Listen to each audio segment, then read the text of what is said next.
Do you often find it difficult to write things like emails, letters, or essays? Do you sit down to write something and then realize you don't know what to write?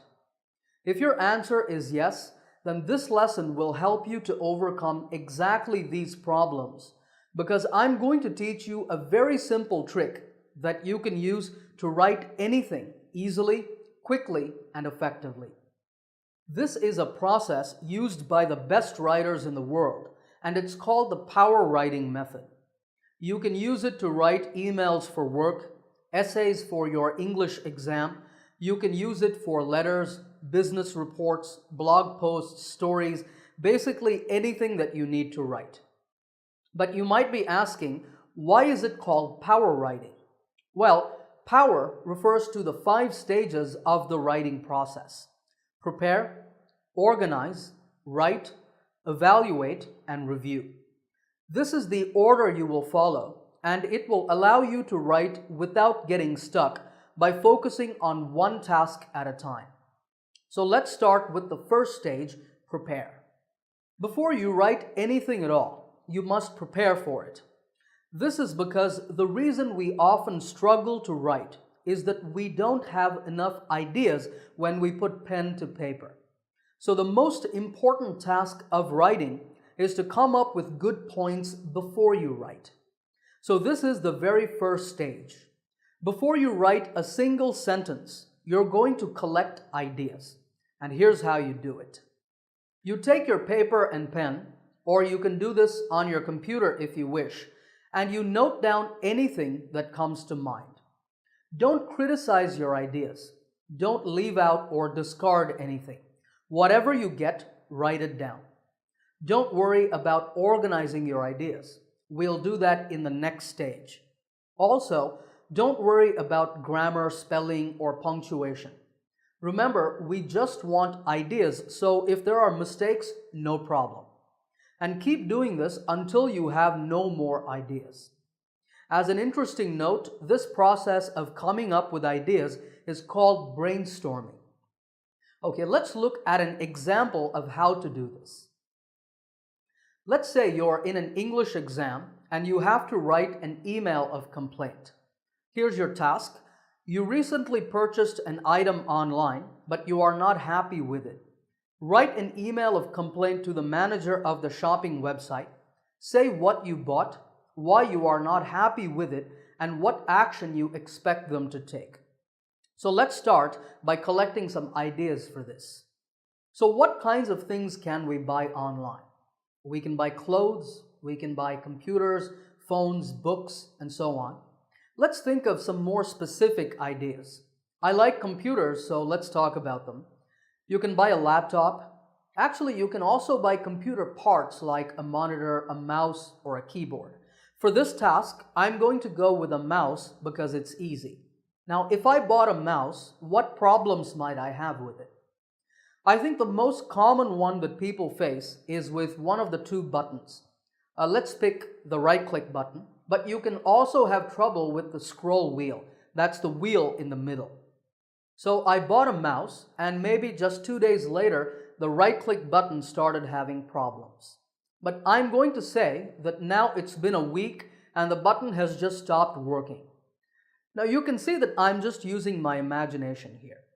I want to add some more detail, so let's say that the scroll wheel is also having problems. What problems can it have? Well, if I try to scroll in one direction, it actually makes the screen go in the wrong way. So we have our problems now. But what do we want the shopping website to do? We can say, give me my money back. That's called a refund. Or we could ask for a replacement. I like that idea. Now, when they give me a new item, they will want the old one back. So I'll have to return the defective unit. That means the mouse that's not working. All right, we are done collecting ideas. And here, in just 2 minutes, we have all the information we need to write our email.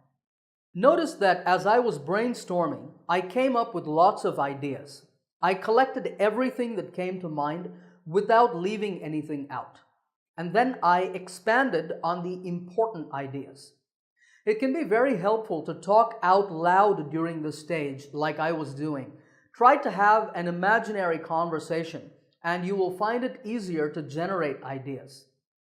Also, it's good to use paper and pen for this exercise rather than a computer. This way you can draw a mind map like the one you see on the screen. It can really help you to be creative. Okay, once you have the ideas you need, you move on to the second stage, which is organize. The goal of this stage is to produce an outline for what you're going to write. That is, you're going to structure your ideas in a logical manner. So throughout this stage, you should keep asking yourself this question: how do I guide my reader? Think of yourself as a tour guide.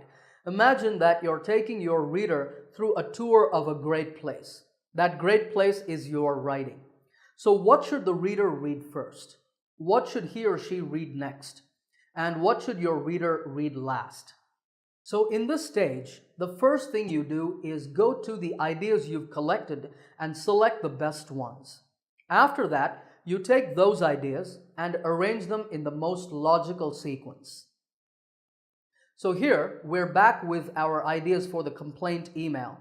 It's easy to see which ideas we want to keep: the mouse, the right-click button with its two problems, the scroll wheel, and the request to replace it. When you do this on paper, you can underline the ideas you are selecting. So now, how do we organize these points? Well, first, I want to say that I bought a mouse online. It has two problems. One is that the right mouse button started having issues 2 days later, or 2 days after it arrived, and now it's been a week and it has stopped working completely.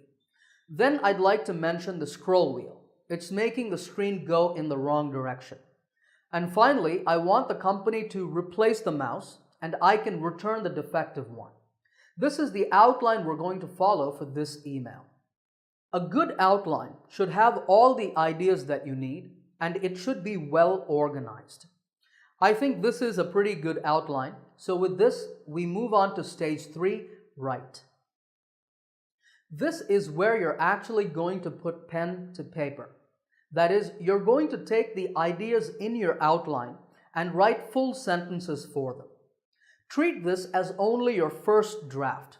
That means just focus on writing full sentences without worrying too much about grammar, vocabulary, spelling, or punctuation. Just go with the flow and write some sentences. You can come back and correct the mistakes later.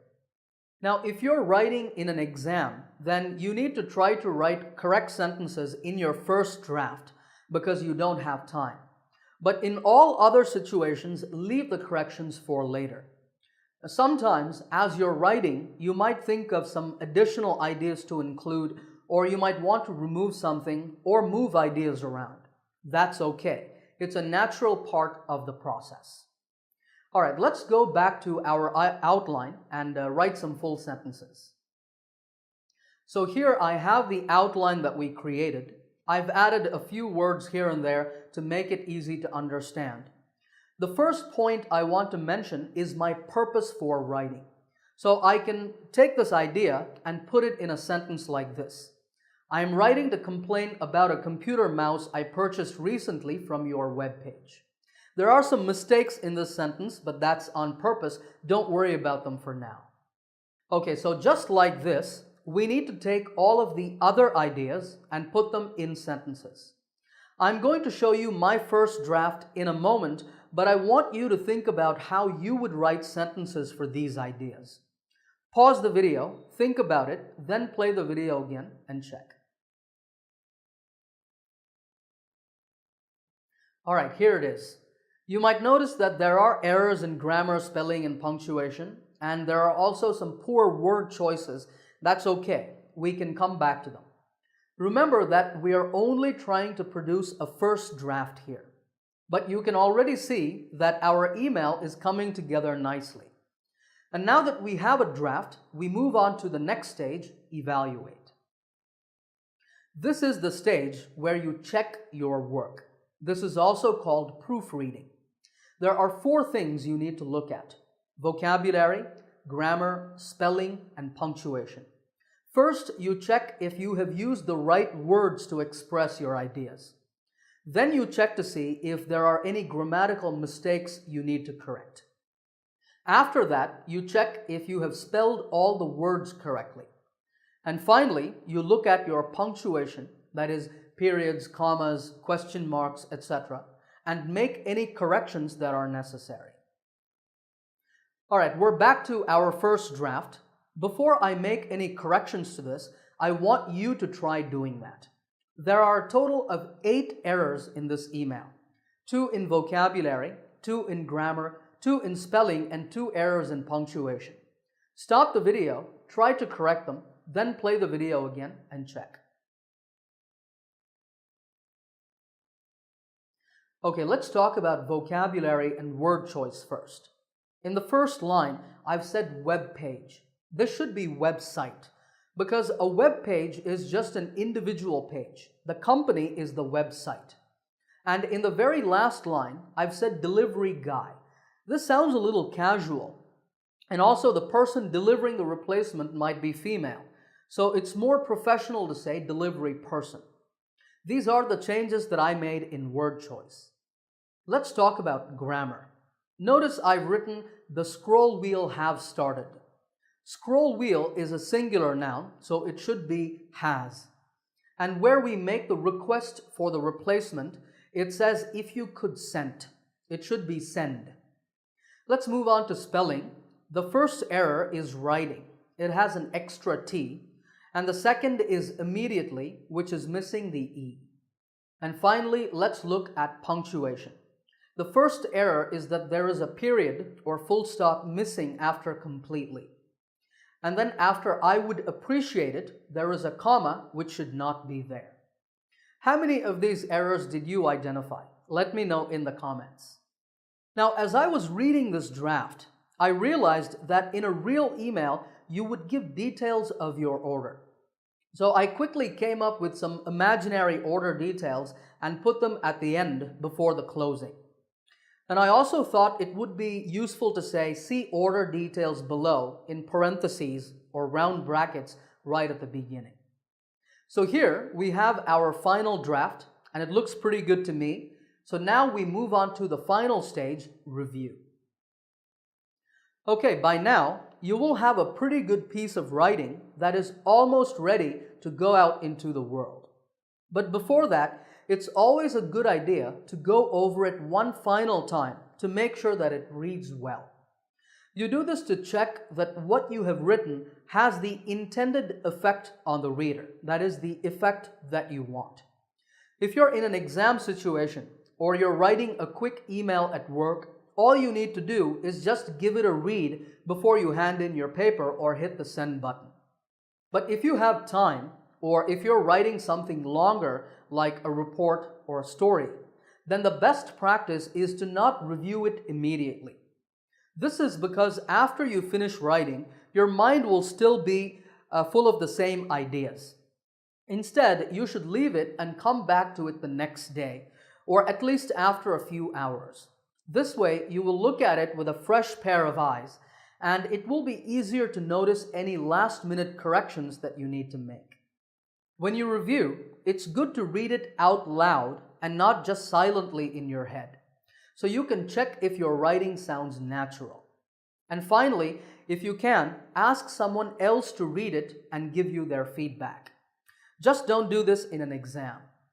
If you've gotten this far, then congratulations, you have now used the power writing process to easily, quickly, and effectively produce a written work. Now, in this lesson, I showed you how to do this with an email. But remember that this process works in the same way for anything that you need to write. All right, let's do a quick recap of what we've learned in this lesson. You begin the writing process with the prepare stage. This is where you collect or brainstorm ideas. You then organize your ideas into an outline that you can use to write. Then you go on to the write stage, where you expand your outline into full sentences and produce your first draft. After this, you evaluate or proofread the draft to correct any errors. Finally, you review what you've written to see if it reads naturally and make sure it's fully ready to go out into the world.